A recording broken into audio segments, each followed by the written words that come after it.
fire's died down and the guests are full, the only thing left to do is enjoy the company. Best done with a fresh cigar and a cold drink. This is After the Cook.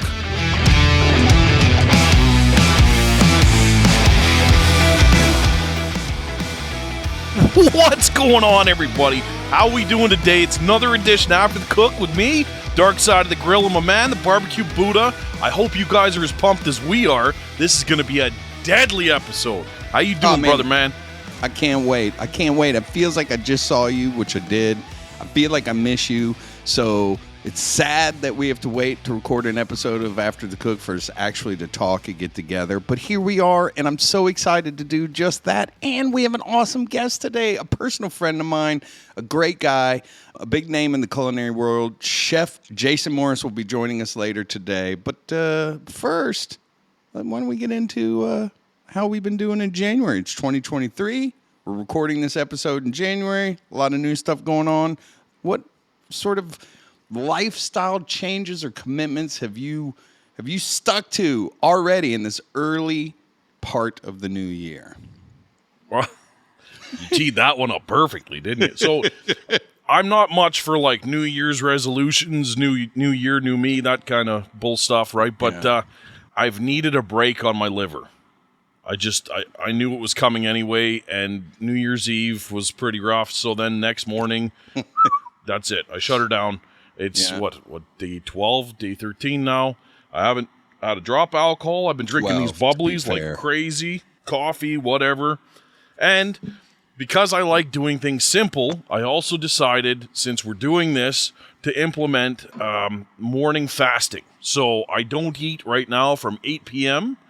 until noon, which is unbelievably hard, especially when you're shooting content. So it's been a bit weird, but, you know, it's working out. I dropped 15 pounds in 12 days, so that is what it is. Face.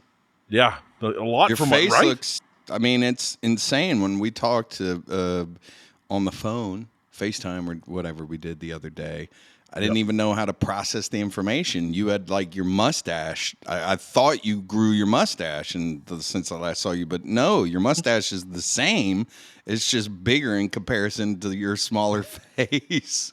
No, I'm starting to think like there's all kinds of weird, you know what I mean? I try not to take anybody's advice with a grain of salt, but a few people have told me that some people have like swelling from overachieving their alcohol consumption.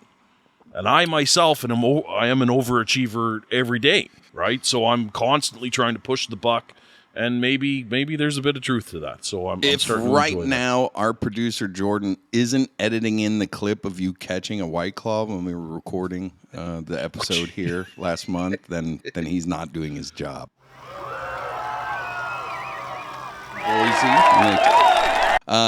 Well, no, I mean, it's amazing. And I totally agree with you. New Year's resolutions are, I personally like to live my life. Kaizen is a methodology I read about in the early 90s. It's what Phil Jackson used to use when he coached Michael Jordan. And not to conflate myself with Michael Jordan, but, you know, you got to start with something, right? So when you're looking at self-improvement, the way I like to look at things is, you know, you can't dramatically overhaul everything because then you don't know what works, right? If you're already doing something pretty well, which you are, I am, I think, you know, we're good eggs out there in this field. So how do you get better, and how do you get measurably better that sticks? And so Kaizen is this concept that Phil took when it's a Japanese thing. That's where the word comes from. And it means continuous improvement. So his thing was, I'm not sure I can get the world's greatest basketball player to be better, but if I could get him to be 1% better every day, just a little better, keeping his fundamentals. And so that's the way I like to look at the new year. It's just another opportunity to keep sharpening the saw, doing little iterative changes, improving your life. And it sounds like, you know, we're both on a very good, healthy path to start the beginning of the year. Well, 100%, man. You were the driving force behind that, seeing how well put together you are now with what you've been up to, right? Yeah. It definitely motivated me to do this as well. And like I was talking to Jordan, and I'm sure you're going to ring in with this one for sure. Like last night was a hard night for me, and I just sitting here in neutral, and I wanted to go out in the hot tub and have like 20 White Claws and a couple of cigars, and I was done with it. And I chose like a weird little philosophy I'm thinking here, just one more day, right? And I was like, man, I could also just watch an episode of Yellowstone and go to bed and then wake up early and do my content. And I was like, maybe I'll just do one more day. And when I woke up in the morning, I was like, my gosh, I was this close to breaking the whole thing. And it really, just focusing on that one more day, made it just absolutely easy. So and you find, for me, my experience, I started November 8th. And it was a weird date, but it happened to be a Monday. And on Mondays, you go retrieve the garbage can because they pick it up Monday mornings. And then I noticed the recycling. And so our recycling, they recycle cardboard and cans and plastic, but they don't pick up at your curb the glass. So we accumulate a bin of glass. Takes about a month to fill up the bin, and then I bring it to the local recycling center to give away the glass. Well, this particular Monday, I happened to notice that I threw away at the recycling center 5 handles. So not the regular liter bottles of bourbon, but 5 handles, so like double bottles of bourbon that I had consumed in a month period of time. That's like a handle and a quarter a week. See how I did the math there? I'm very, very good at arithmetic. I'm actually terrible, but I digress. And so that was, to me, that was my wake-up call. It was no call to action. Nobody in my life was saying you needed to drink less, or at least if they were, I didn't remember them telling me that. It was just the thing for me, and I started exactly like you said. I didn't set some, I'm never drinking again. I didn't set out to do this thing. I just said, hey, I'm going to make it to Thanksgiving. And the first couple of weeks for me were just like that. It was like, man, it was tough to just get through the one day. Then I got to Thanksgiving. I was like, I feel better. I like kind of how this is going. So anyway, I just hit my 2 months. Still don't know where I'm going. I'm sure I'll drink at some point again in my life. It's me. I mean, I've got way too much bourbon to give it up all. But right now, I'm feeling good, and I'm playing whack-a-mole with the things that are coming up. And I'll close with this, to tie it into what you just said that made me go on this long diatribe. The doing things like that every day, making that hard decision when you want to go on autopilot and just do the things that you used to do, and making that decision and then waking up the next morning, you're stronger. It's like working out or running or doing a podcast. It's like every day, every experience like that, you get a little stronger. And I see that effect as more than just making a decision whether to drink or not. It makes you stronger as a person. So there's deep thoughts with the barbecue Buddha. that is awesome. Feel like crying. The audience needs tissue papers right now, and I'm sorry, audience. I will send you. We'll get a tissue paper sponsor. Congrats to you. That's a long stretch already, man. I know how it goes. So that's awesome. I'm terrified of the first drink. I mean, I don't even know what I'll do or how I feel. I bet you I could drink a light beer right now and go straight to the moon. So here's my. There's 100% chance that I'm not going to finish the month with dry January, right? So I'm doing dry to the 19th is my goal. We'll see when I get there, but in my head, it's dry to the 19th because I'm going to the shed in Mississippi to do a steak cooking competition I'm judging, right? And of course, one of the entries is a Bloody Mary competition. Okay. And you know me and Caesars, right? Caesars are also Bloody Marys. Yeah. Well, they have like whole crabs on top of them with like a brisket hanging up. It's the shed. What am I going to do there? Like, oh, I'm sorry, I can't judge that competition. We know each other. We know each other well enough for me to be able to cut in here and say, maybe your relationship with alcohol could change. Like I said, the Kaizen. It doesn't need to be dramatic. Maybe this experience, the 19 days of sobriety and this strength that you're gaining, maybe it's something you could carry with you and drink slightly less, just 1% less. Maybe make one small change that just helps you build a better future. Look at us. We've pivoted from a barbecue show and an overindulgent show. And probably this episode's going to drop in March when everybody's fat and happy again. So this is going to fall on deaf ears. But kids at home, everybody's drunk. I don't want to hear these bozos. But I mean, it's a good, no matter what, my relationship with the way I do those things is fundamentally changed going forward. And that's a positive thing. And that's all I could hope for. That's all you could hope for. A little better. Right on. Well, I mean, that was as stimulating as you could possibly get. But I am really jazzed up for this next guest. He is the face of Ace corporate barbecuing. He's their barbecue grilling expert. He's the owner of 5280 Culinary. You know him, you love him. Chef Jason Morse is going to be joining us next, man. Cannot wait.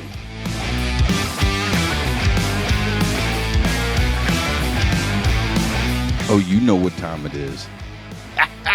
There we go, people. Ladies and gentlemen, we got Jason Morse with us today. Chef Jason Morse. I treat Chef Jason like you would treat a doctor. You would never introduce a doctor without saying doctor.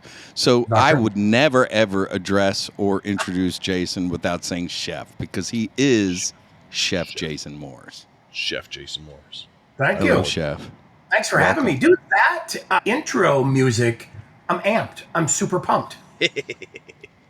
It's Mel and I. We were here in Florida late night. He picked up a guitar. I was on the drums. We recorded that in a strange late night session. And no, we didn't. It's just royally free music that we liked and used. So, but thank you. A gentleman named Lola walked out of the Everglades and cut the audio for that. So that's right. Nice. I like it. Yeah. That's Lola. So you are in sunny Denver. Is it which side of Dr. and Jekyll is Denver today? Are you on the -10 and snowy side, or are you 60 degrees and shorts and flip-flop side? We are confused today because it started off at like 12 degrees. Mm-hmm. It's supposed to get up to 46 today. Yeah. But I mean, the sun just came out, but give it a half hour, it could go away and we could have tornadoes. I mean, Colorado's pretty bipolar with the weather, so we're on the easy side maybe. How do you mentally and physically prepare to cook with those changes, rapid changes in the environment? I mean, what is your mental prep to do all that stuff?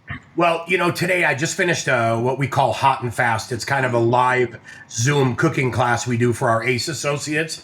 And today was griddling. Griddles hate cold weather and wind. I had both of those this morning. So I have a thing where I wear shorts the majority of the year and flip-flops.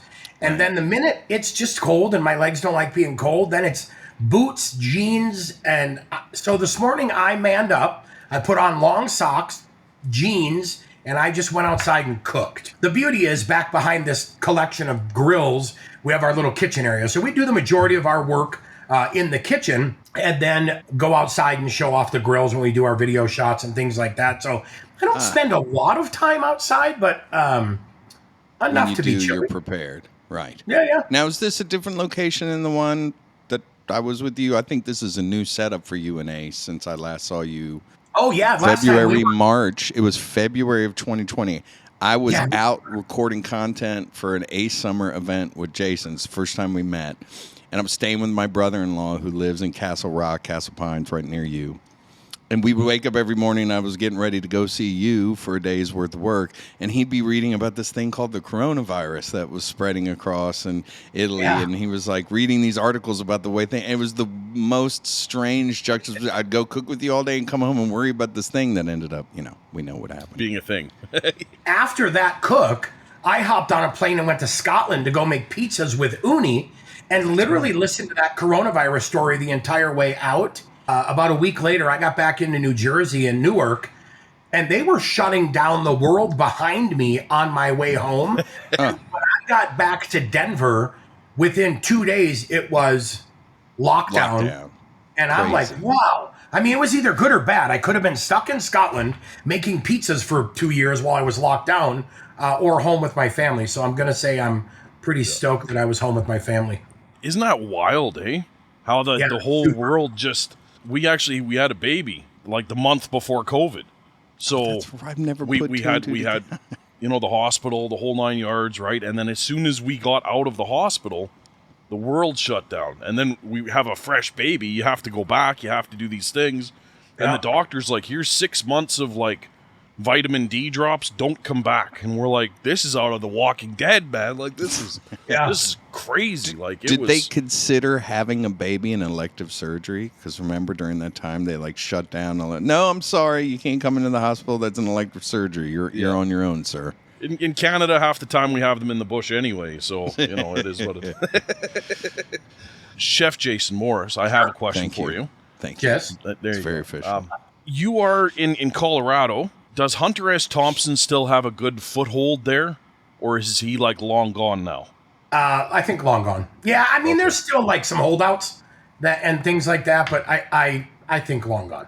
Yeah. Okay, yeah, because that's I always wondered, like they had built a huge shrine for him. I was wondering if like it's a state treasure or if they took it down already, kind of thing, right? So I think it's still there. I think there's a collective group of people that are enamored by it and consider it a state treasure. I'm not in that group. I'm more, I don't know. I don't know who my state treasure is here in Colorado. The mountains. Maybe John it's just Elway. the mountains. It's got to be John Elway. Yeah. You know what? I'm going to say something, and don't tell anyone I said this. I don't watch sports. You know what? I do not watch. Listen, I'm not even kidding you. I don't watch football, baseball, basketball. Occasionally, I watch hockey. I love car racing. I love motorsports. So I'm a motorsport guy. Like, I love Formula One, but could not tell you anything about football, baseball. Yeah, I don't know.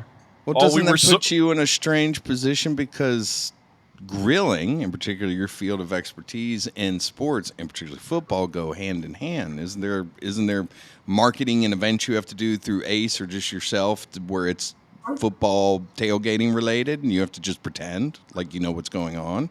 Yeah, I do some research ahead of time. I Google a lot of things, and I'm like, this is okay, what a baseball football looks like. So baseball, they're gonna run on the bases and score a run and possibly hit a home run. I know enough, right? Like, I know about sports. I just, because I work so much and I travel a ton, I focus on motorsports, which I can record. I don't miss much. I get to see them all, and that keeps me happy. But yeah, it's just. Well, then we got to keep searching for state treasures for you then. I'll find one. Hickenlooper? Hickenlooper's pretty cool, man. Hick was one of my chef buddies back in the day. Worked for Wynkoop Brewing Company, which is kind of the pioneers in that craft beer industry way back when. And my buddy Jeremy worked for Hick, and Hick was a super cool dude. He did Lodo and basically he was one of the first mayors. Was he mayor at the time that like revitalized a downtown area before that became really big across the country?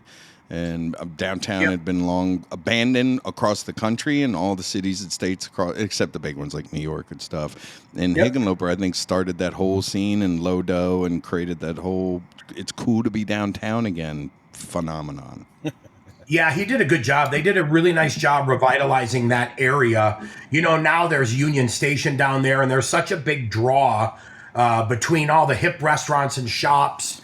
They actually opened a Lucchese boot shop down in just by Union Station, which is wild because that draws people from the burbs down to downtown to get, higher end gear and products they want. So they've done a really nice job. Like, downtown's a pretty fun area. It has its moments, right? It has its spots, but for the most part, it's pretty solid. How did you get to Denver or Colorado in general from Minneapolis? What was the journey like that brought you from the Midwest? Is Minneapolis Midwest? Yeah. I think it is. No, man, Midwest, don't you know? out west. Don't you know? Oh, boy. Don't you know? You drink pops, yeah? It's hilarious. When I go home to Minnesota, I just chuckle inside. Actually, I chuckle outside too, but mostly I chuckle inside and look at my family like, you all sound hilarious when you talk, because they're like, oh, don't you know? And oh, we went to the store and my friend called me on the phone. And you're like, who talks like that? Well, the whole state does. Years ago, I've been in Denver about 24 years. I was working at the Mall of America at a really large restaurant, 520-seat restaurant. We were doing about $20 million a year in food and beverage sales. So not a small place. I had a staff of about 150 in the kitchen alone. Wow. And the owners of our company said, hey, we are thinking about moving our corporate offices to Denver, but we're also looking at the Denver pavilions to open a restaurant. Will you go out and scope it out? So I went out for a weekend, came out here with my girlfriend at the time, and checked out the site. And oddly enough, met my sous chef. I met a gentleman who had walked up to the site and wanted to ask when we were hiring, and just had a nice conversation with him, and it led to eventually me hiring as a sous chef, and just a great guy. So I was here touring the site. We took off and went up in the mountains, and I'm just blown away, right? Because Minnesota and Colorado could not be more polar opposites. Went up in the mountains, had a blast. Ended up staying here for about a week. Went home and told the owners, and I had talked to them on the phone too, but told the owners like, wow, I love it. I love the space that we can have. I love the vibe. I love the feel, the people. And they were like, cool, because we're moving and we want you to come with us. And Well, they're honestly, moving the whole operations. They weren't just building a second location. we were doing that. This was our third location. Okay. And the owners loved Colorado. One of our owners was from Colorado, and the boys, so to speak, the boys wanted to go home. So they literally said, well, glad you like it because we're moving and we want you to go. I honestly didn't even think twice about it. I said, yeah, I'm there. I'm in. So that brought me out here. And I'll tell you what, I moved away once back in 2003 to go to Georgia for about 15 months. Right. And I missed Colorado, and we packed up and came back home because, I've lived here over half of my life. So that's awesome. Well, one of the things that's been exciting to get to know more about you is how drawn you are to Colorado local ingredients, the Colorado. So what for you was the biggest difference going from Minneapolis to Colorado as far as ingredient styles? The obvious one is you just had to stop listening to Prince the minute that you stepped into Colorado, but no? Never. Okay. Never stop listening to Prince. It was interesting. When I lived in Minneapolis, we did a lot of fishing and a lot of hunting. I love to bird hunt. I love upland game. And the chef I worked for at the time, when I was a young up-and-coming cook chef, was all about using local wild game. We had a meat market, a small local butcher shop meat market, and they provided us with our meat, with our ground products, with pheasant, duck, all those types of things. That was super important, but there was never a large movement like there is here in Colorado to really support local agriculture between food, fiber, things raised, grown, and produced. When I got to Colorado, that became such a huge movement. And I remember saying to our Department of Agriculture, like, wow, this is wild that other states don't have this excitement and this passion behind everything being raised, grown, produced in the state they live in. And as a chef in a restaurant that could do 3,000 covers on a Saturday using a lot of product, man, it's great to be able to showcase your local food, fiber, products, etc. So it transitioned into it very nicely, and now I work very heavy with Colorado Beef Council, Colorado Lamb, Colorado Department of Agriculture. I produce content for them monthly with one of our featured items. I work with Colorado potatoes, Colorado pork. It's just wild the amount of locality there is, but it's just crazy too, because maybe I didn't pay attention when I was younger. There was a crazy amount of food raised and produced here. Right. What, for the people living outside of Colorado, is the most surprising ingredient that you found and like to work with that many of us may not know?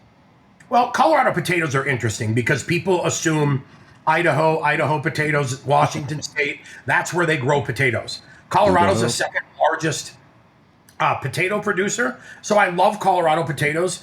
What I learned most of, I'm Lebanese. I grew up eating a lot of lamb. Lamb was one of our staple proteins that our family consumed a lot of.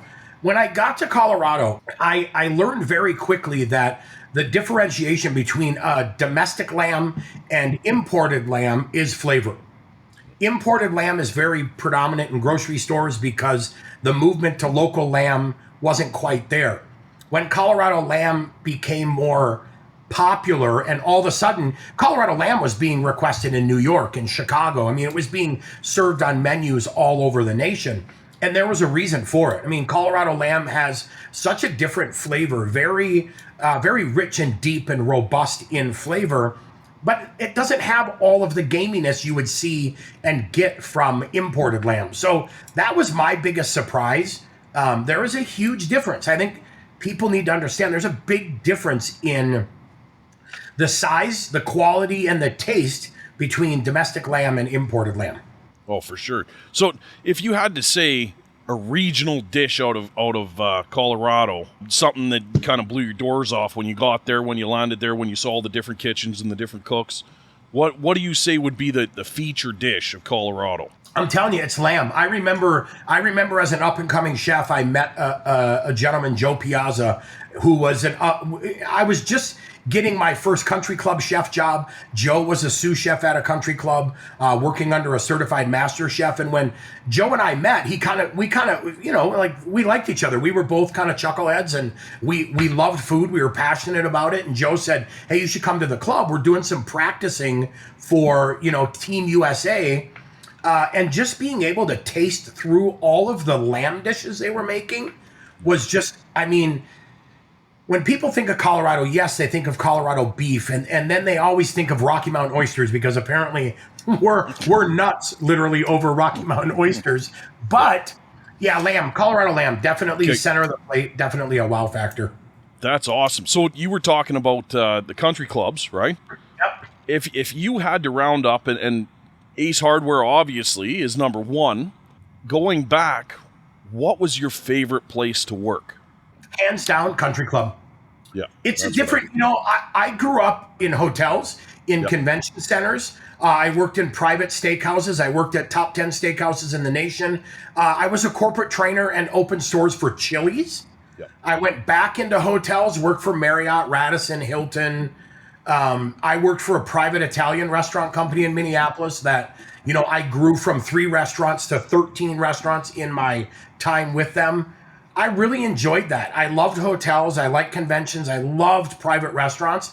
But man, I have no regrets in life. I'm super, super fortunate to not ever get up in the morning and be like, man, I regret not doing this. Yep. However, from a culinary standpoint and my career, I wish I would have known just how amazing country clubs were back in the day when I was an up-and-coming cook, because I'll tell you what, I loved it. Yes, you work for however many members you have in a private club. The club I was at here, I worked for 1,200 members. But don't think of it as, man, I have to work for these people.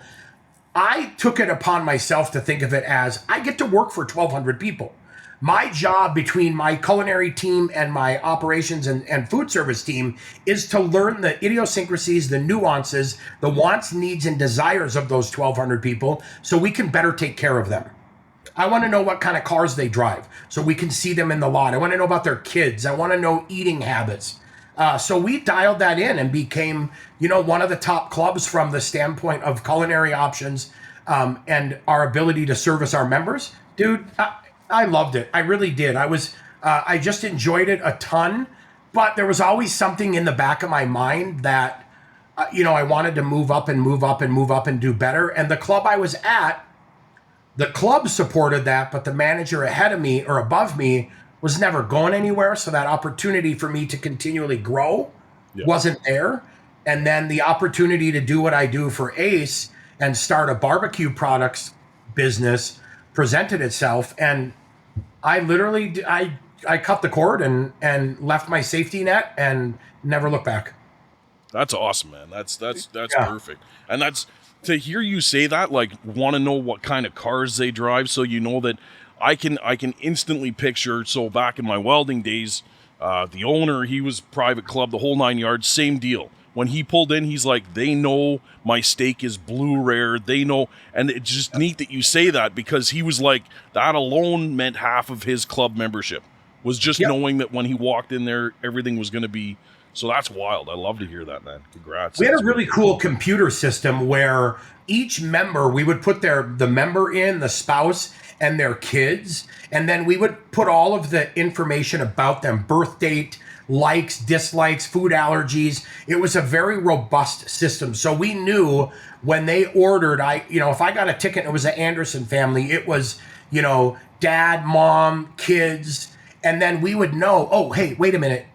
Last time the Andersons were here, didn't their kids want us to change it this way? So we could communicate that to the server, who would go out to the table and say, hey, little Tommy, last time you were here, chef thought you liked XYZ. And the parents were like, how do you remember that? But that, to me, was the difference between doing a good job and being phenomenal at what we did. And that's what I pushed myself to do and pushed my staff to do, Because guess what? When a person comes into your club and they're writing a check for $50, $60, $70,000 for initiation, that's what helps them write that check better. Yeah. Faster. Of course. Value added right there. Totally, yeah. That's it. So Yeah. help connect the dots. You're in Minneapolis. You went from rolling enchiladas to the steakhouse to Colorado. Where did you, I think I read somewhere that you I know in 2010 you started 5280 Culinary, and I think that's the height that Denver is in the mountains. Yep. Is that the Yeah, 5280? Yeah, 5280 Culinary. So, I'm at the country club. I'm doing my thing. Downtown Denver, we have 2 geological survey medallions in the sidewalk in a certain couple of areas. And basically the medallion is 1 mile high. The U.S. Geological Survey said if you're standing here, you're officially 5,280 feet above sea level. So I always found that when I first moved here, I lived downtown, and I always found that to be fascinating. I don't know why. I love that medallion. I thought it was cool. So I'm sitting at the country club, right? And when I talked about there was no room for my upward mobility, it's Christmas time. I get my Christmas bonus. It's mediocre at best. And then we find out the Christmas bonus, which was different than the operations bonus. We weren't getting the operations bonus because, you just barely missed it. So I was fuming, right? When you're a country club chef, you work 6 or 7 days a week. And and I don't never complained about it because it is what it is, right? That was the requirements. So I'm sitting in my car and I'm a little bit upset, right? And I've got my Christmas bonus in my hand and I'm thinking, I'm going to do something different. Well, in 2010, I was invited to the White House to participate in the Chefs Move to Schools initiative with the Obama administration. So I had that under my wing. I was doing a little bit of consulting here and there for some local schools, how they could better enhance or improve their culinary offerings. And I went to the bank, and I'm at my Chase Bank, and I'm talking to my banker who I know, and we were talking about country club life, and I said, this is my Christmas bonus. I should start a business with this and make a difference in what I do for work. And he's like, yeah, we should do that. So we start chit-chatting back and forth. The next thing you know, we're on the Secretary of State website, and we're throwing names around, and I'm like, dude, 5280 Culinary, the Mile High City, everything I do, I love Colorado. I have the Colorado flag on all my chef's coats. We Google it, and holy mackerel, it's there. So we grab it up, I trademark it, and then I'm driving home like, I just started a business. I get home, and I grab a piece of mail out of the mailbox. I'm like walking from the mailbox to my house, and the 4-digit extension, my zip code is 80126. And then there's a 4-digit extension, 5280. So meant to be. Meant to be. That's Meant to awesome, be. man. That's awesome. And dude, when I went in to resign, they freaked out. They threw money at me. They gave me a raise. The GM was like, here's more money. And I was like, where was that last year? That when that too little too late, right? And you're staring at someone that you like poured your heart and soul out to. Yeah. And you just say like, there's nothing you can put on the table right now that's going to change the momentum that you started. Yeah. Yeah. And they're just like, yep. Dude, I was pissed. I literally was like, I was pissed. Like I know the cars our members drive, what they like, don't like. We know their birthdays, what their kids like. Right. I know what kids have allergies. And you're telling me now that I'm leaving, I'm worth this money to you. So I did what anybody would do. I took the money and used that to seed in the background the business because it was a gift. It was a bird in the hand.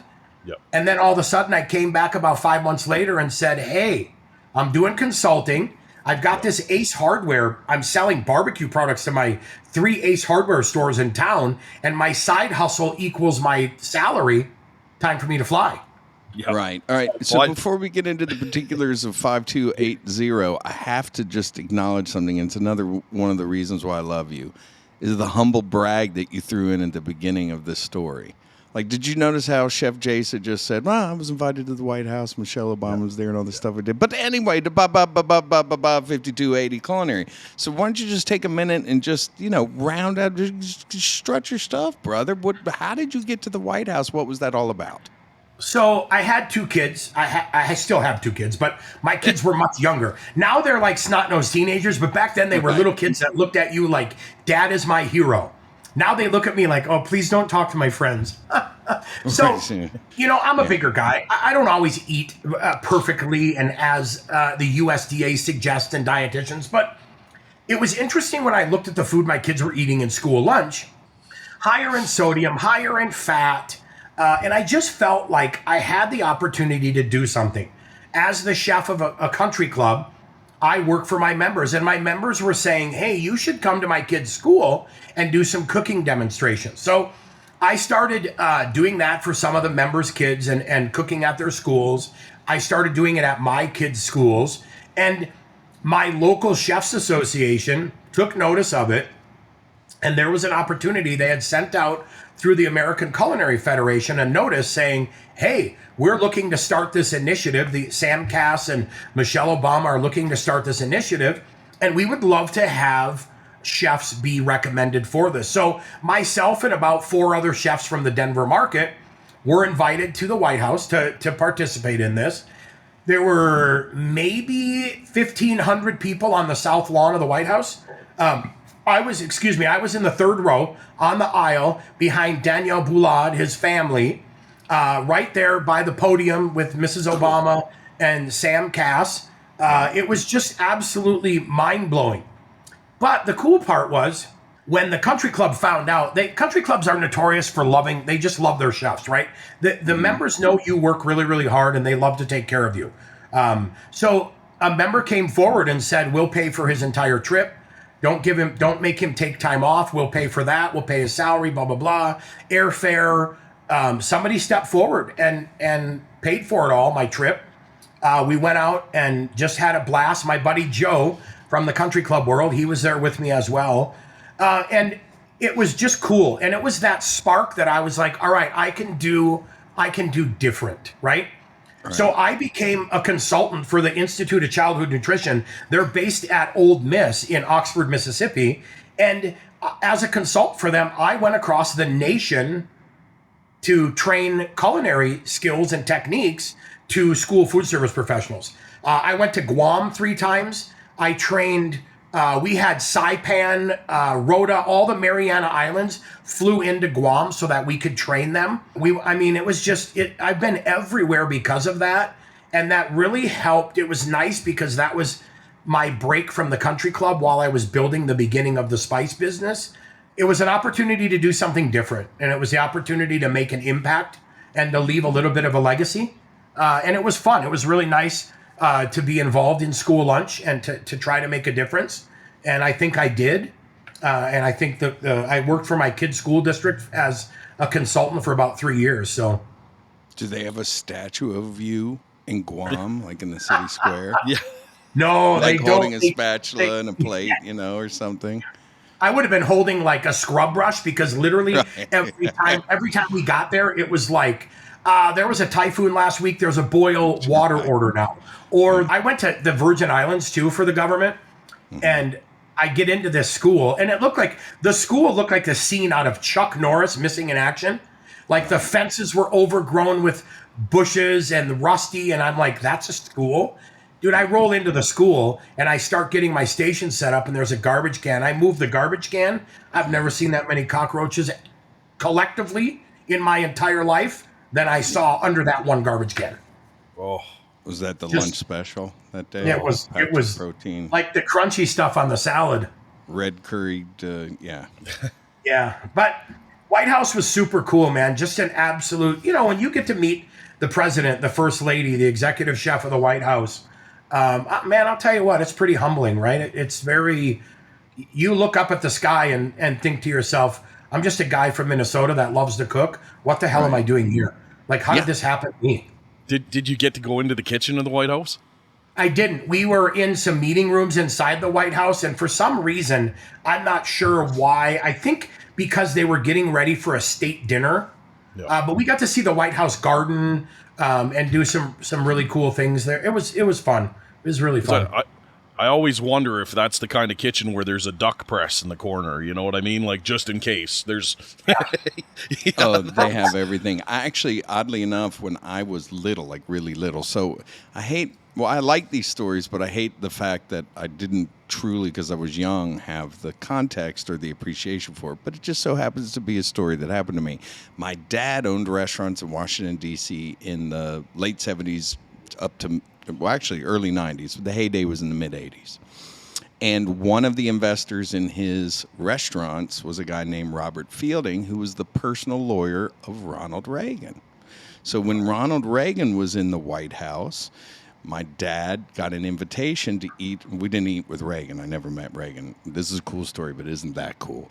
And but I got to eat in the White House, like the dining room with Bob Fielding, my dad's friend, and I got to go into the kitchen. But I was like, I don't know, I was 8 or 10 years old. I was a little kid. To me, it was like, I can't believe I have to wear this tie and walk around in this environment. So yeah, it's decked out in the White House. That's cool. Yeah. Super cool. But I love to hear the stories, and especially cooking for children and changing the way that children eat in schools. That's huge, man. Like I got 2 little ones myself, and it drives me. I'm not allowed to cook my daughter lunch. She's in grade school right now because everything has to be uniform because of allergies and stuff like that. So, and here I got like a Wagyu steak that I'm putting in the fridge, and I'm like, why can't she take this? I'm constantly with the wife.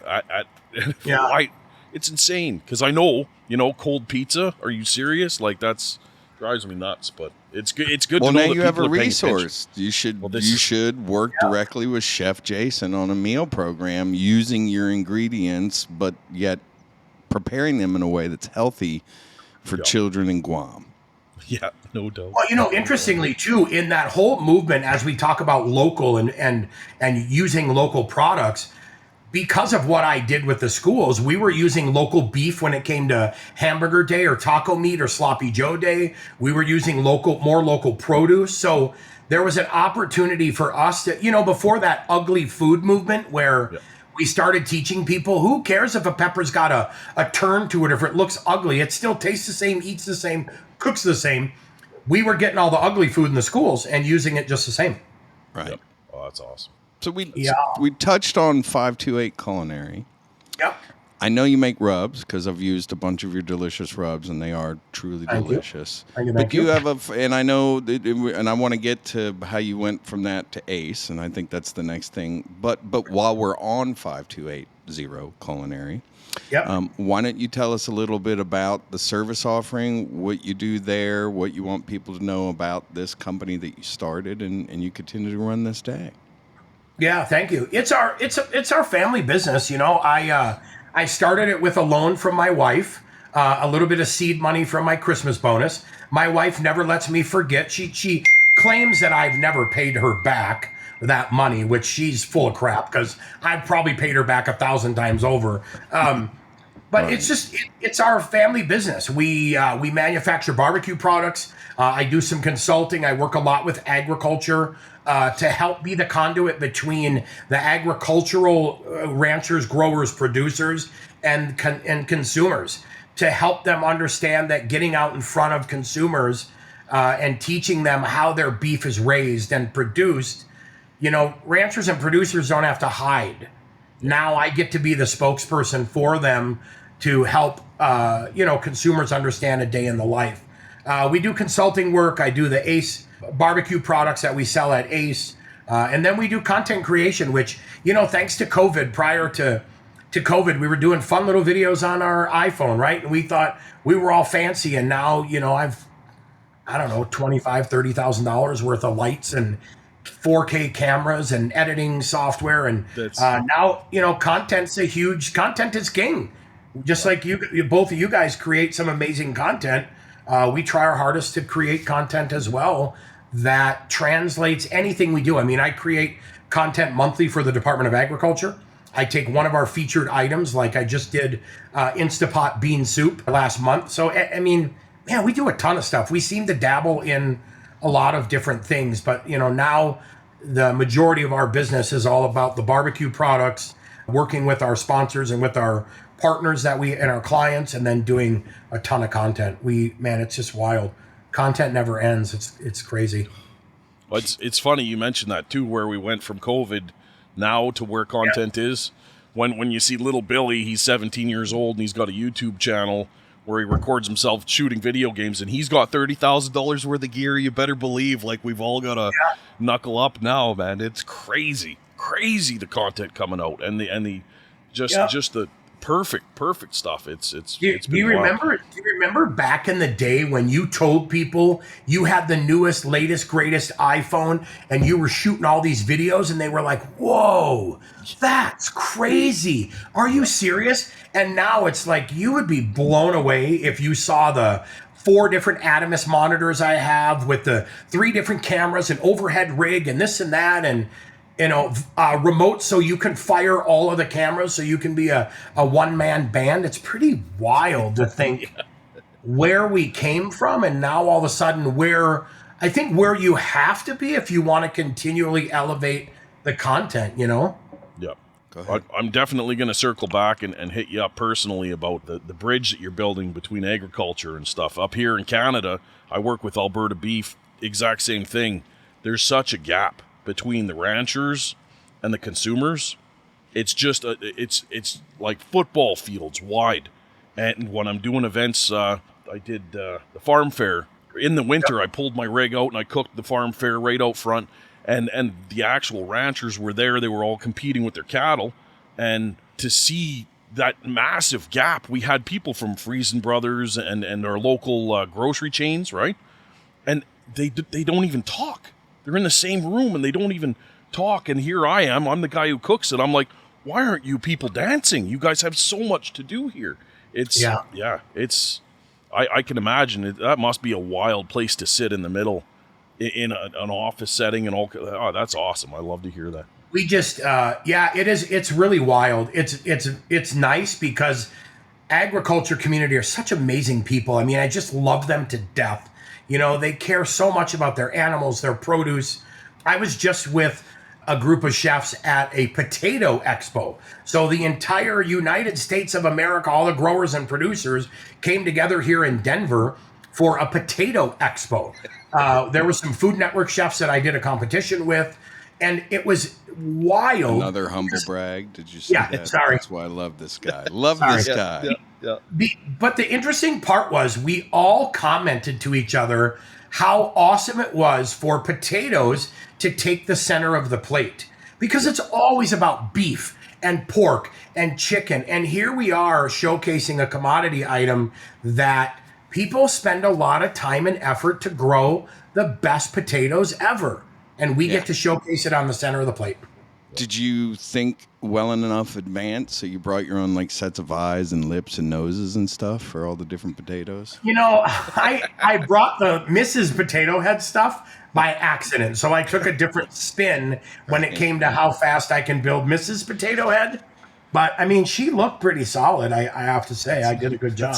Hey, but you dress her up in a skirt steak and she's good to go. Could you imagine walking up to that show? The big sign out front, no Irish. What does that mean? That's yeah. Come on, that's now. Great. So there you go. Segue into the Food Network, man. That's perfect. I would love to hear about that. It's always been a dream of mine, right, to be on some Food Network things. Years and years ago when I was in Minneapolis, we did a Food Network segment called Best of Adventure Dining. I ran this very, very large restaurant in the Mall of America. And they came in and did an interview, gave us a chance to really talk about our food. And every place I've ever worked, I've always been very fortunate to have media training, to be able to be their spokesperson for my country clubs or restaurants and things. So I've been comfortable in front of the camera. And I've always wanted to be on Food Network, but the issue sometimes I feel is, I'm classically French trained. I do this for a living. I work very, very hard, and I don't have a lot of drama. And I feel like sometimes some of those shows, I don't care what network it's on, they feed off the drama, and I just don't have that in me. Most recently I did Supermarket Stakeout with Chef Alex Garnaschelli and in Phoenix, and it was fun. but they kept like trying to pull out some drama. Like, can you this? And I'm like, and when you talk as a media trained person, you speak very differently than as if you've never had media training. So it went good. I didn't win. I went to the second round, but it was nice on this round to hang out with Simon Majumder and Duff Goldman and Ted Allen. And it was great to hang out with them because now I want to get on Chopped. Like, I want to be on Chopped, or I want to be on Beat Bobby Flay. Something that really challenges me more and more of my skill. But it was hilarious when the producers called me from Supermarket Stakeout because they're like, hey, we have an idea for you. How would you like to be on a show where you have to get ingredients out of a grocery store, you don't know what they are, and unfortunately or fortunately, you're cooking in a parking lot on a grill? And I was like, wait a minute. Exactly what I do for Ace Hardware. I cook in parking lots on grills. I think I'm going to be okay here. Like, chances are I might be able to do this. That's awesome. Yeah. That's hilarious. But it was fun. I like the competitive shows on these networks, the competitive food shows. I don't like the drama-based shows. I'm just not a drama llama, right? I don't want to do it. I have no desire for it. Like, when Hell's Kitchen became a thing, that's to me basically, the big food show before that was Top Chef, and everybody's watching Top Chef, which is really about the culinary talents of people that love food. Watch Top Chef. I'm learning. There's a bunch of personality stuff. You have to sell TV shows, but they didn't really dumb down the whole cooking thing to where it became about drama, in my personal opinion, until Hell's Kitchen was introduced, and now it's just brought. I mean, it's, I would never do well on a cooking show like that because I have drama in my personal life. Mel and I have drama almost every day between one another, but it's... I was just like, bullshit. Tell him about the meltdown you had in Vegas where he was, right? About the boats. How about that? You want to talk about drama? Holy it's not cow. a meltdown. It was a reaction in the heat of the moment with the 4,500 people. You threw a pair of tongs at a representative of Ace Hardware over it. I did no such thing. You did, so I saw. I did, and Jason would never allow me to come back. San Antonio, March 10th, 11th, 12th. Mark your calendars. Like, it would never happen. It would never happen if I did anything like that. I'm a gentleman. I'm a gentleman. It was so what was it we were doing with the sauces? We ran out of sauces. Oh, so yeah, this is a pretty good one. So, you've worked with Bob Atkinson before, Mr. Jason, and we show up there. It's Tina Cannon, Mel, and I. We're the people that Big Green Egg bring for your Vegas thing. And we got to go shopping for ingredients. Bob's got a big budget. He's going to buy the steaks. Well, Tina, Mel, and I go through Whole Foods trying to get stuff to make dishes. Meanwhile, the counsel that Bob gave us is, hey, there's going to be 4,500 people. We're not feeding them a composed dish or dinner. We're showing off the egg. Just get meat and simple stuff. You're going to be scooping and serving. It's not going to be anything fancy. So it was really hard for the three of us because we're all chefs and we're all walking around trying to do composed dishes. So yeah. Mel and I came up with this amazing idea we're just going to get prepared sauces, right? And, I don't even, do you remember the sauce? We just picked up these random sauces that we were going to serve on what were the sauces? We had a balsamic glaze. Like a balsamic glaze and what was salad the other dressing. one? It was like a sesame salad dressing. So we would slice on this and we'd put, like an Asian flair or a Greek flair on there and we'd serve it out. Well, between Mel and I and our BS that we could tend to talk with one another every now and again, we're pretty good at it. We like the epic stories that we build in these sauces, and all of a sudden we started noticing between the story and just the environment in Vegas at the time, people would be bringing people back. I brought my friend back. He's got to try this sauce. I told him this was like the best sauce. By day 3, Mel had this whole story concocted about, I stayed up all night long in the hotel room making it. It was the most fun I've had with a BS story in my life. We had gone to Emerald's restaurant the night before. And we had said that we ripped off the recipe for this sauce from Emerald himself and recreated it that morning for the Ace Hardware staff. Yeah, that's right. It was the blue cheese dressing with the balsamic. You're like, it's blue cheesy, it's cheesy. It was great. It was some amazing BS. we're looking around at all the vendors, right? And there's like little lines everywhere. Then you look in front of us, and it's like 100 deep, and it's still piling up, and it's Crazy. all for the sauce. It And was the sauce, hilarious. they keep going, we're here to try that emerald sauce. And Mel's like, the saucy sauce, I stayed up last night. I mean, meanwhile, there were 2 bottled sauces we combined. So don't I tell sous anybody. vide cooked it in my bathtub in my hotel room. Yeah, it was crazy. So that's was the good. drama part. Is I don't know. There's drama. It would be good There's Food drama. Network drama right there. Yeah, they would love that though. Do you have another network appearance coming soon? Do you have any inroads to Chopped or Beat Bobby Flay? Well, I did suck up to Ted Allen pretty good. I mean, if there's one thing I can do, I'm a pretty good kiss ass. And I made sure that I offered to carry him back to his room. I offered to go get his coffee. I mean, anything that I could do. Yeah, I just, we just had a nice conversation. I said, hey, I would love to get on an episode of Chopped. I have his contact information and, I'll follow the avenues, but I think that'd be a blast. I'd love to do that. And not for the notoriety. I'm not a media hound. I mean, it's nice. That's a byproduct of doing it. I'd love to do it for the personal challenge. I mean, for me, being able to keep sharp with my skills, I'm not in the kitchen every day, right? I'm not in the kitchen serving 500 meals a day. So it's nice to always keep your skills sharp and continue to be relevant. Well, I always thought that would be a great idea to do it like in an ACE event or the Big Green Egg festivals that Mel and I cook out around and do like introduce a chop type challenge with the host, ACE, and then goes to the vendors or something. I don't know, but you give us, we have a pantry and then you give us a mystery ingredient like, a lamb from Denver. A local ingredient. There you go. I'm in California next week doing some ACE work, and one of the VPs of Big Green Egg is going to be with me because we're doing some training. So one of the nights we go out to dinner, I'm going to bring it up to him because I want to talk to him about Egg Fest. So maybe we can pull something together and do a little Big Green Egg sliced. The 2 ladies that you sent out my way for Eggtoberfest from Ace Hardware, the ones that do the sauces and stuff, they were fantastic. And I made sure they left with one of my sauces just in case. Yeah, so I mean, we'll see. We'll see. Yeah, That Hearty hot sauce is that's amazing. Ashley and Paige. They're just, I'm super fortunate to work with rock stars. I mean, the Ace folks are just absolute gems. They're wonderful people.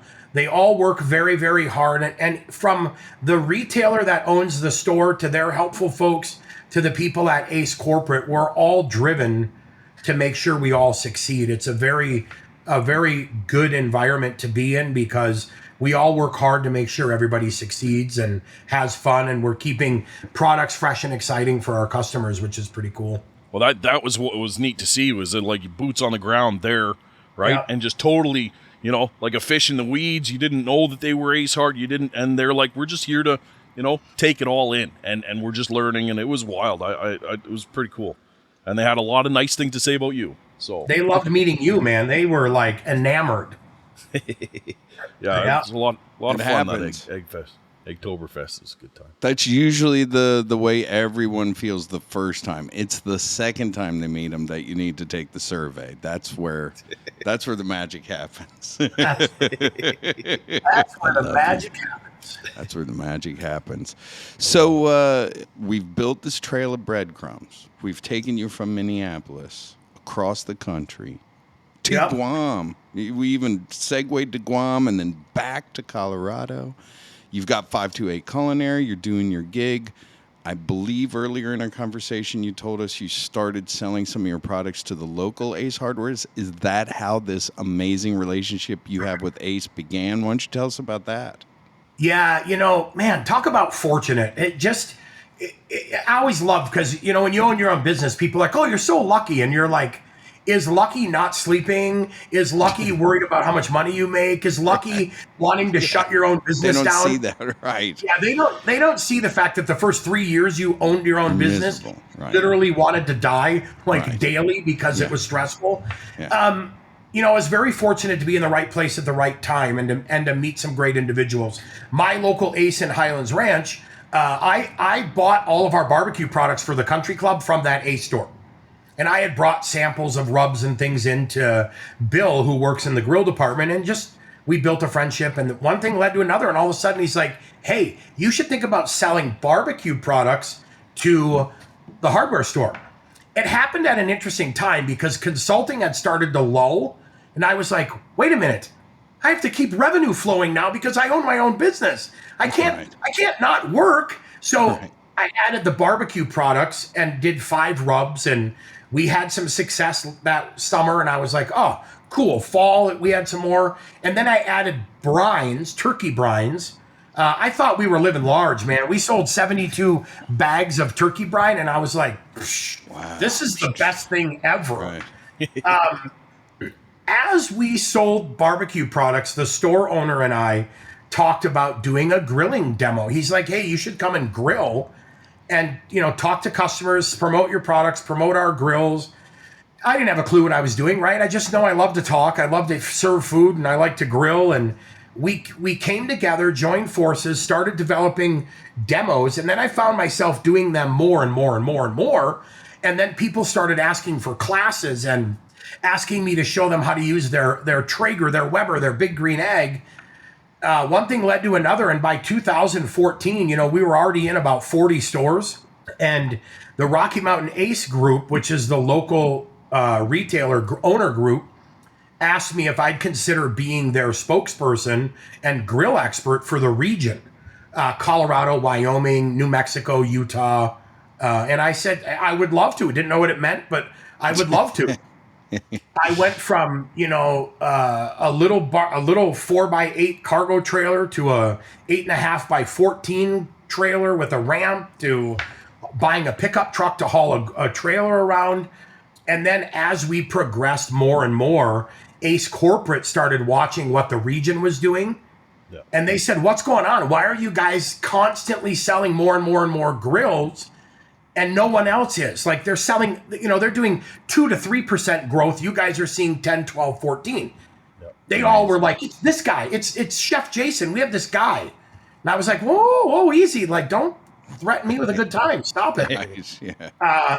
So in 2016, I met with Ace Corporate. I went out to Chicago and, I got called to the office, so to speak, and was nervous as crap and went out there and talked to them. And they were like, what are you guys doing? How is this working? And it started off just a little, like we were both trying to get to feel each other out a little bit and understand what we were doing, but not give up too much of what we were doing. And then it just happened. We just started, our products went into one Ace warehouse. By the end of my first Ace convention in 2016, they had us slated to take our products in all the Ace warehouses. Now I think our store penetration, we're up around 3,000 stores that have our products in their stores. And Ace Corporate in 2017 started asking me to do a little bit more work for them, doing some Facebook Lives about barbecuing and grilling, doing some featured things. And then in 2018, it was full on, we'd like you to be our national spokesperson, which I did.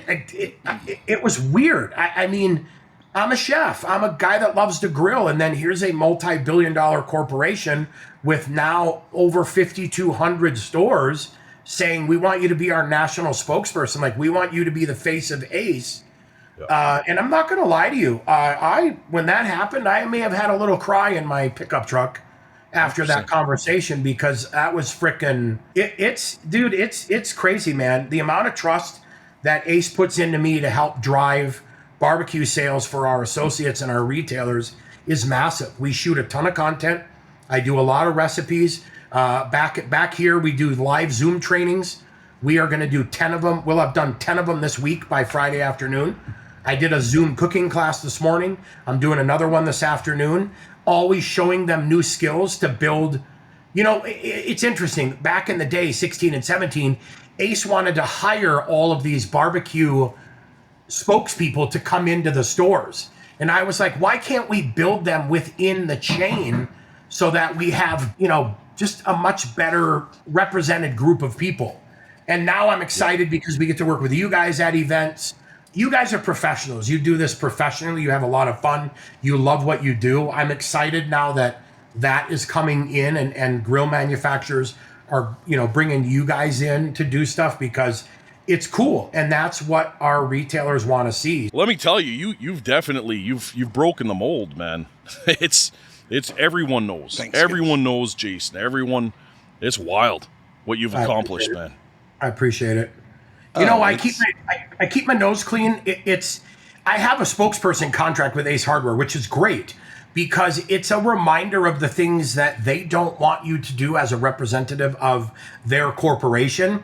Yep. But it's also good because it's things that I wouldn't do anyways. Yep. You know, yeah, I love guns. I love hunting. I like all of that. I rarely, if ever, post anything about the above. I don't talk religion. I don't talk politics. I don't get pulled into people's things. I just sometimes hold your head high and move on. Well, I have to say that's, I've given you lots of praise today, all well-deserved, but that's one of the best things, for me as what I do. I knew Big Green Egg was sending me out to your neck of the woods to work with the corporate chef. I didn't know. You walk around with I don't know. I'm not a corporate chef. I don't know what's he going to be like? Is he going to be protective? Is he going to be this? And you couldn't have been any more nice, welcoming, comforting. I mean, within 5 minutes before we even started shooting, I felt like I'd known you a long time. So your demeanor, your openness is also awesome. Your professionalism, your knowledge about the product, the different products, Ace. But the thing that goes without saying, which you were just touching on, is the ability for you to juggle all of that, which some people might find as immense pressure. I'm a representative for a multi-billion-dollar. I can't say X, Y, or Z or do X, Y, or Z, and you make that seamless. You make it easy. It's not like it's a struggle for you, or that you say or you're navigating around things, or you make other people around you feel like you can't say this, you can't do that. You have a natural way where you just handle your business in that way and look really great, and it makes those around you do the same thing. So kudos, my friend. You're a great choice for Ace. Yeah, thank you. I appreciate it. I appreciate that very much. And I remember the first time I met both of you guys, when you came out, I was nervous too. I'm like, what's he going to be like? And we jived like right away. We both had that good vibe, and I watched some of your stuff, so I kind of understood your personality a little bit and how you operated. And you know what I love, dude? By the end of our first day together, you're like, love you, man. We gave each other a hug. And from human to human, and Mel, you and I have done the same, from human to human, to be able to tell another person that you've just met or you're getting to know or becoming friends with, I love you, and give them a hug. Some people are weirded out by that. I freaking love it. It gives you that personal human interaction that I think sometimes we're missing. Like you always post, and I try to always say it back because you're always so gracious. COVID, like, right? I love you, man. Great work. And I always make sure I say it back. And you can't be afraid to tell males, anybody, that you love them. Like there's nothing wrong with that. It just makes that human bond so much better. We all do the same thing. I'm not intimidated by you. You're not intimidated by me. It's not a zero-sum game. You don't have to lose for me to win. All water floats all boats, or whatever that theme is. Come on, Jordan, help me out here. Send me the right phrase. I don't know what I'm saying. Water floats boats. That's it. Well, the question on the top of everybody's mind right now, watching at home and listening on all the things and the things and things. Sorry to steal your thing. Who'd you like better, me or Mel? That's a lie. On Mondays, I like Mel. Tuesdays, I like you. You know what? I love you guys to death, man. You're both such warm, gracious individuals who love to have fun. It's the world we live in is a shit show sometimes. And to be able to have fun, working hard. I mean, you guys grind harder than anybody I know. The grind that you guys have between your workloads, your traveling, your family, your personal time. I watch you on all social media, and it's amazing. But the best part is you're always laughing, smiling, and having fun. And that's what rebuilds your soul. Yep. Well, if I could speak for you, Mel, that's what the two of us immediately connected, and we're work hard, play hard people. We work harder than anybody around us at these events all day long. We're the last ones there. We're the first ones there. We're cleaning, we're cooking, we're serving, we're talking, we're selling, we're doing all that stuff. But then when the lights go down and everybody's gone and we're sitting there relaxing, we're having the best time. There's no like, okay, it's time to wrap up and go put ourselves on ice. It's now part two begins. And we were like that. We still are like that. And you're a very similar soul, my friend. Yep. Have you ever burped an egg before? And I got no response from him when I sent that video when you were here. No response. So I've got to hear this story. So I love the fact that and I think that was before we ever met. And I love the fact that you felt comfortable giving me shit, knowing that we both knew each other on social media and we kind of understood what we were like. And Mel's like, I'm firing shots over the fence today. Like, I'm going over the border and I'm going to ask this rat bastard kid if he burps his big green egg. You know, it's when you're a spokesperson for a large company, right? We have a legal department, and our legal department wants to make sure that some things are said consistently so that at the end of the day, our customers are protected and they don't have an incident that resulted in me not saying something. So I burp my egg. It is ingrained in me how I do it. And I'm laughing because Mel's like, you burp your egg? Do you realize I've cooked on eggs for 814 years and I've never burped an egg? And first time I meet him, he walks up, he's like, you're cooking tomahawks at one of the ACE conventions on the egg. And he's like, come here, check this out. Walks up to the egg and he's like, whoa, it's open and I didn't burp it. And I'm just sitting there like, dude. Oh, I know. Rob keeps me in check like you wouldn't believe. He's like, we don't deep fry on our egg, Mel. We don't. Like, that's, please stop putting. Did he tell you the story that happened to me? I was at Atlanta filming. They had just released the wok. I had a couple of wok recipes they wanted to film. I was down there shooting with Rob, and cameras, sound, Ramsey's, the whole thing. And I've got the wok heating up with oil in the wok. And I didn't burp the egg. And the egg was like, getting wok hot. It was like, 500 degrees at this point. And they have this, Rob, if you're watching, they have this on video somewhere, and I'm waiting for the day for them to drop it. I literally opened the egg at once, and a giant, not a small, it wasn't like flame licking, it was a gigantic flame ball erupted from the egg, totally singeing my eyebrows, my arm hair, and everything, and they got it all on video. And I turned right to the camera and says, well, that's a tough way to make a day's worth of work. So yes, burp your eggs, ladies and gentlemen, Burp your eggs when you're cooking with a wok. Yeah. Do you remember during COVID when we did the Facebook takeover and Big Green Egg invited me as part of the Facebook takeover? Oh yeah, that's right. And I did wok fried ribs in coconut oil. And Rob was like, seriously, after the fact, he's like, what is it with you guys and frying in your wok in your Big Green Egg? And I was like, dude, it just seemed like wok fried ribs were amazing. Yeah. And he's like, oh my God. Yeah. No, I did a big one where I did Nashville hot chicken in their Dutch oven using that inside of the egg, right? And Rob was like, we're not going to share that. We're not 100%. We're not putting people. Every Tom, Dick, and Harry's going to start like burning their house down. Like, stop it, Mel. That's one of the questions that I don't think either one of us got to ask you, but in closing, I think we both want to know. You've done a lot. You're a person that's disciplined and driven, and you've always been thinking about the next move. What is the driving force behind you? What is it that gives you so much inspiration to pour yourself into your career this way? Where do you find that inspiration? That's a deep question, and I'm glad you asked it. When I look inside at me, years and many years ago when I was a kid, I didn't have the best life growing up. It wasn't easy. I had a brother that passed away from cancer when I was 6. He was my best friend on earth. Loved my brother to death. We played Legos together, Boy Scouts together. That hit me in the gut, man, pretty solid. And my mom then became my best friend because a lot of young little boys love their moms to death, right? And then my mom passed away from cancer when I was like 12, 13. And that was another blow to me as a young individual. My dad wasn't the nicest person. He was angry. He was mad. He lost a son. He lost a spouse. And I seemed to be the recipient of a lot of that anger.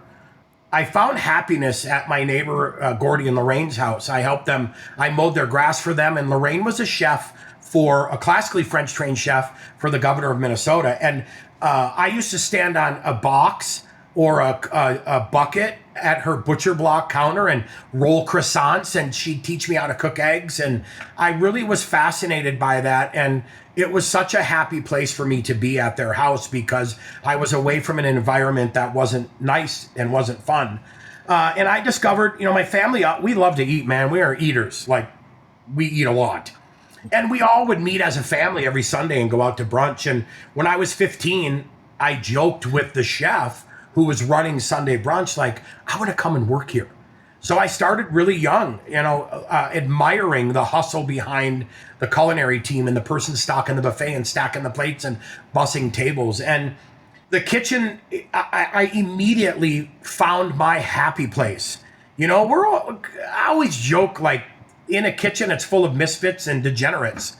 But yet we all come together because we're crazy. We love to work hard. We love to have fun. We love to banter the ever-living crap out of each other. But at the end of the day, you're able to go home and be friends and talk to your staff lovingly. I found my happy place was in a kitchen. That's my therapy.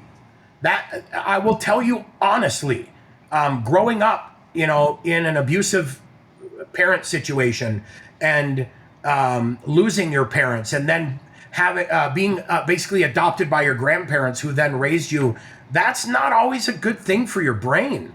That could send you in a tailspin. And kitchen is my therapy. It's my happy place. It's where I find so much joy and happiness. It's a lot of work.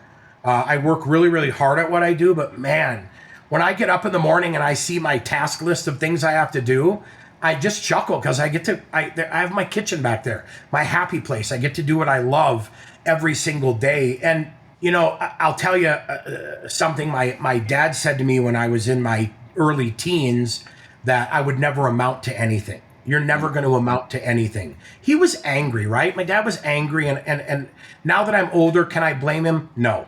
But in the back of my mind, I always thought, I'm going to prove to my family.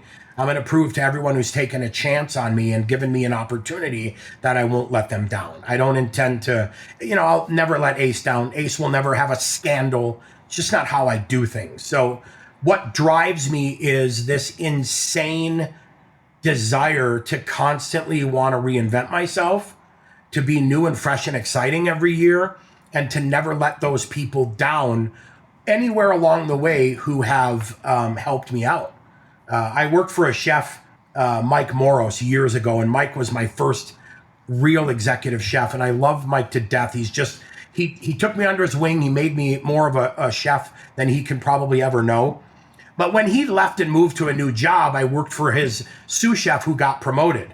And man, I'll tell you what, he wasn't my chef, and I gave Michael Braden a really hard time.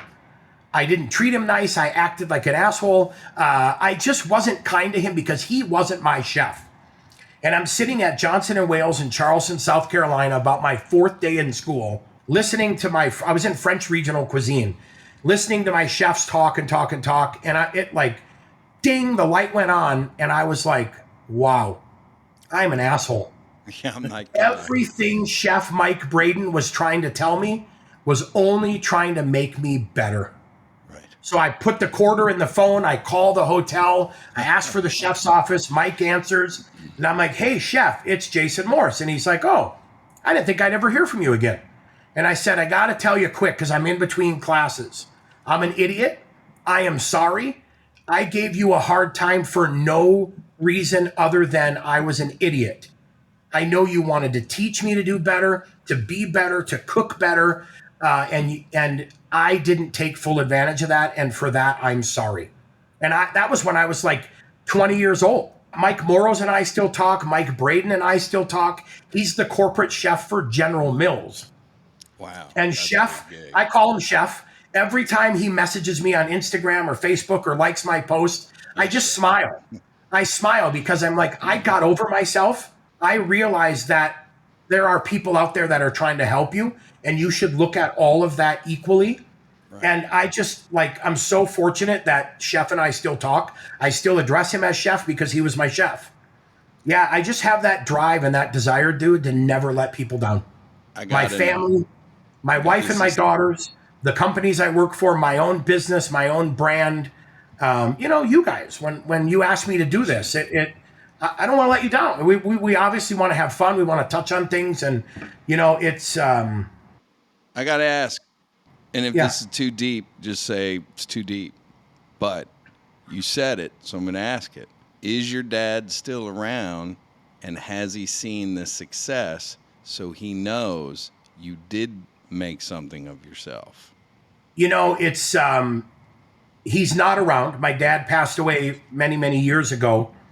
His wife, called me and said, "You got to come to Florida." They were snowbirds. I spent a little bit of time with my dad. He was kind of on the way out, and I'm not sure if he knew I was there. And then when he passed, they were in Minneapolis. I went home, saw my family. My dad's side of the family, I don't really talk too much. We never had that relationship and bond like I have with my mom's side of the family. My dad's wife told me, "Your dad was proud of you. Your dad, loved you. Your dad did this." And unfortunately, I didn't mend things with my dad before he passed. I still harbored a lot of ill will because when the world was shit, I needed a dad, and what I had was someone telling me I wasn't good enough. Yeah. So she said he knew what I did. She said he knew I was successful and was so proud of me. And I said to her, he should have told me that. Yeah. I am not my father. I am my mother, and I'm definitely my mom's side of the family. I try my hardest to be a great father to my kids, to always be supportive and to never, do or act how my father acted to me. I mean, I spanked one of my kids once, and I think I cried more than anybody else because I was like, "Oh my God, what did I just do?" What did I do? So, I wish I could have mended things. Yeah, I would have loved to have that final conversation to hear my dad say, "I'm proud of you." It didn't happen, but I know that my dad's wife, and I don't call her my stepmom because she wasn't really there during my formative years growing up, but she said he was proud of me. So I guess in a roundabout way that makes me happy. But what really warms my heart is my grandpa was my best friend on earth. My grandmother was my best friend on earth. And they raised me and made me who I am today. So knowing that before my grandfather passed away, he was like, "Buddy, I'm so proud of you." And my grandma my grandma recently passed away last year, actually, in the winter. But knowing she was proud of me and then carrying on a good relationship with my uncle. My Uncle Joe's like a brother to me. We've never been uncle and nephew. We love each other to death. And that's what kept me going, right? Like, had it not been for that family involvement, who knows where I would have been, right? Like, I don't know if I would have taken matters into their own hand and chose not to be a part of society anymore, which to think of that blows my mind. But I'm glad that I had people that cared about me. And I really try hard to make sure that people that have impacted my life, I remind them that. The folks at Ace Hardware, I love them immensely. I love them to death. And it's so crazy that even when we text, a couple of the marketing people that I've become good friends with, they're like, "Love you, buddy." And I'm like, "Love you back." And it's girl, boy, man, woman. Like it's meant as a term of endearment. Yeah. And it's totally like you said family. when we met, you met. It's Mel, family. so. That's a testament, man, because like people feel that. You know what I mean? The first time I met you in person, that was it. It was we touched on a heart-to-heart level, even though it was in the middle of a crowd of a million things and our heads full of a ton of stuff we have to do. We had that instant connection, and it's awesome that you wear that on your sleeve, brother. That is exactly how you survive this thing and overcome everything. And you do that very well. And I really appreciate you still being that vulnerable and that open, because it definitely moves planets, man. It moves mountains. So I appreciate that. Thank you. I'm pretty open about it because I'm appreciative of what has happened to me and where I am today. And I remember the first time I met you, Mel. I walk up and it's like bear hug time. That connection between, when you give another human a hug, you say, "I love you" to a human. "I love you, brother." It is such a powerful thing. People just don't understand it. And that's what I love about the two of you, being able to just have that connection on a whole different human level makes it such a beautiful, beautiful thing. man, don't ever hesitate to tell people you love them, because you just don't know, right? You just don't know what tomorrow brings. And man, freaking give people hugs. People love hugs. Give them a hug. Yeah. They're Well- not illegal. You can do it. I know I'm going to close this interview out by saying I love you. I really I love you guys. appreciate your Love time, you, buddy. and your story is a powerful one. I mean, I got really choked up there at the end. I need to go take a spritz or something after this episode. I'm pretty moved, and it just further endears you to me, to us, and you're a good egg there, Chef Jason. I love you, brother. Thank you, man. I love you too, and thank you so much. Love you too, Mel. Thank you guys for having me, man. I remember the first time you did it, I was like, oh, I had FOMO. I was like, I want to be on that podcast. Like, these are the coolest guys on earth, man. And you said the time's coming. That when the time's right, we got you. So I really appreciate it, man. I appreciate the opportunity to tell my story, and you know, if anything, just be that reminder to people that no matter what's going on, reach out to those that love you and find that opportunity to be better and to surround yourself with people. And I'll tell you what, if anybody ever wants to talk with me about adversity or just need a shoulder to cry on or an ear to chew, man, reach out to me and let me know how I can be of service. So Awesome, brother. And yeah, like to finish it up, do you have anything you want to plug? Anything coming up? Anything you want to promote? Social media, how can people you know, find you? yeah.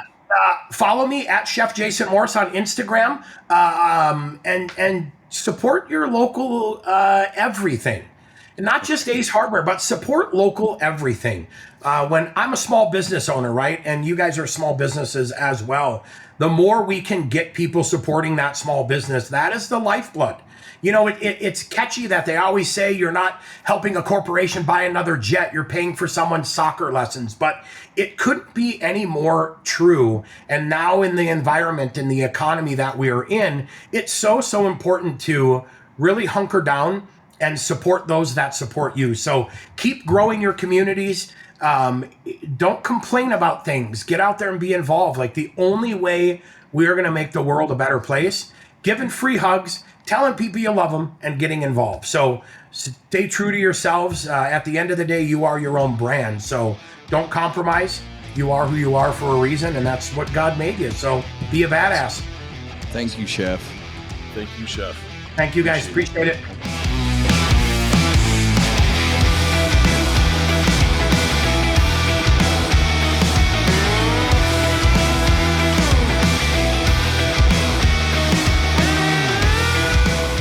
Mel, I don't know what you thought, but that was one of my favorite guests yet. I don't want to rank guest, but to me, that was not only is he a sweetheart of Chef Jason, a sweetheart of a guy, but that was some pretty good conversation. Yeah, man. He's definitely the realest of real. And for people that have tuned in and taken that episode in, what you have to understand, as coy as he was about his position, he is the face of Ace Hardware. And face of Ace Hardware. They're like the Death Star, man. They're the biggest company. They're the massive. only big box store that Big Green Egg sells to. Everything else is direct to wholesalers, but Ace has a special relationship. That's how big Ace is. It's humbling that he came on our show in the middle of doing all of the epic things that he's always doing. Yeah. But it's super humbling that he is that human and able to come right down to that level in the middle of working, in the middle of doing everything. The guy's a beauty, man. An absolute beauty. And it's so inspirational hearing somebody in our world that's always thinking about what's next, not being okay with the way things just are, or having things like that story he told about he got the bonus check. It wasn't the bonus that he was thinking. You know, we just passed Christmas time, so I'm thinking about National Lampoon's Christmas Vacation. I'm like, do you have a crazy Uncle Ernie that went and captured your boss at the country club and forced him into giving you a thing? And he, you know, and his story about taking that check and starting a business, so inspiring. And just the real speak that he talked about, the struggles of owning a business and all the work that goes into it. I mean, people don't talk about that. You just see on social media and on YouTube and stuff, hey, it's great. It's not always great. Sometimes, a lot of times, most of the time, it's challenging. I bit my tongue because I'm always talking about myself, right? So I just let him carry that one out. But I really wanted to throw in there. I understood exactly where he was coming from. I did the same thing, right? I built Elvira at work, knowing full well that I was done, man. And I was like, this bonus, all right, okay, and I'll just keep my smile on my face, build an entire smoker, roll it out, and then quit. Like, that's... Yeah. Yeah. I'm glad you waited till our wrap up to talk about yourselves. Yeah, that's good. that's Should I say So something about myself now, or I don't. try You're to always- keep it about the guests? Ladies and gentlemen, Buddha has a second book coming out. If you didn't read the first one, the second one has More stuff to read. more stuff to read. So get ready Oh, for yeah, and I just found out you're not coming to my book release party because you're so important and busy. Unlike Chef no. Jason, I bet if I asked him, he would be here in a heartbeat, even if he had other commitments. That's how much he loves me. I'm not coming. I haven't said that I'm not coming yet. I'm doing my very best. It's Doing my actually, very I best feel to pretty come. good about the party we're about to throw, and you'd be front and center. I'm going to be there. I'm going to do my very best to be there because I Well, don't when want you to miss figured that out, let us know because I want Jordan here too. It'll be a great opportunity for lots of content, and to do what we did last month here again would be just. And that's what I say all the time now. 100%. 100%. So there we go. Jason Morse, ladies and gentlemen. He's an absolute beauty. He's a monster. If you're at a barbecue event and you see Jason Morse, you heard it. Go talk to him. See how he's doing. He's going to open right up. He does literally wear his heart on his sleeve. And give him a hug and tell him you love him because that's it. what makes the world go around, right? He's a deadly unit, man. A deadly unit. And this was an awesome show, guys. Thank you guys very much for following along. Make sure you hit subscribe, hit the bell, do the things, hit us in the comments, and let us know how we're doing. We're also on Apple, iTunes, and Pods, and Spotify, and all that stuff. Those things, YouTube, yeah. We're in those things. Instagram. We're all over. Right on. Don't email me unless you got money for me, though, okay? Because my fucking producer emailed and if me you're 3 looking times in the middle of the show. In the middle of the show, I see him popping up. I just want to smash my laptop. Well, that's why you have to put yourself on Do Not Disturb so that stuff doesn't come in or close your email. If I did that, I would not know how to get it off, and then I'd be like, no one's reaching out to me, no one's nothing. That's happened to me so many times. Yeah, so we're not doing any of that. Thanks, everybody. Mel, thank you. I love you, brother. Jordan, you guys have you too, brother. day. Peace. Thanks for following along.